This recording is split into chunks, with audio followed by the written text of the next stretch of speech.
Modi express train भाजपकडून सोडण्यात येत आहेत। शनिवारी एका ट्रेनला मंत्री नितेश राणेंनी हिरवा झेंडा दाखवला।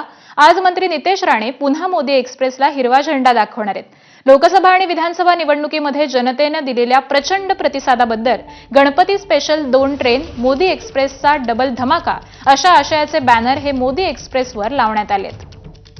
तर प्रवास करणाऱ्या प्रवाशांसोबत बातचीत केली आहे आमचे प्रतिनिधी अजय माने यांनी। पाहूयात। गणेशोत्सवासाठी कोकणात जाण्याची लगबग जी आहे ती सुरू झालेली आपल्याला पाहायला मिळते।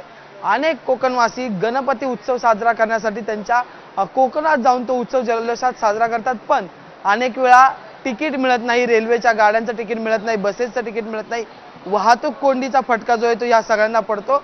आणि यातच आता भाजपकडून मोदी एक्सप्रेस दरवर्षीप्रमाणे यंदाही चालवली जाणार आहे, पण यंदा मोदी एक्सप्रेसचा डबल धमाका म्हणजे दरवर्षी नितेश राणेंकडून जे आहे त्या एक गाडी कोकणाच्या दिशेने सोडली जाते, पण यंदा 2 विशेष गणपती स्पेशल गाड्या ज्या आहेत त्या कोकणाच्या दिशेने सोडण्यात येणार आहेत। त्याच्यातली एक गाडी जी आहे ती 23 ऑगस्टला सोडण्यात आली होती आणि त्याच्यानंतर आज एक गाडी जी आहे ती कोकणात जाणार आहे। काही वेळात मंत्री नितेश राणे या गाडीला जो ते हिरवा झेंडा दाखवतील। आपण जर पाहिलं तर संपूर्ण फलाटावर आता कोकणवासियांची लगबग आणि गाडीत चढण्याची घाई सुरू असलेली पाहायला मिळते। या सगळ्या ठिकाणी बॅनरबाजी जी आहे ती करण्यात आलेली आहे। पुन्हा एकदा आपण जर बॅनरवर पाहिलं तर मोदी एक्सप्रेसचा डबल धमाका लिहिलेला आपल्याला पाहायला मिळते।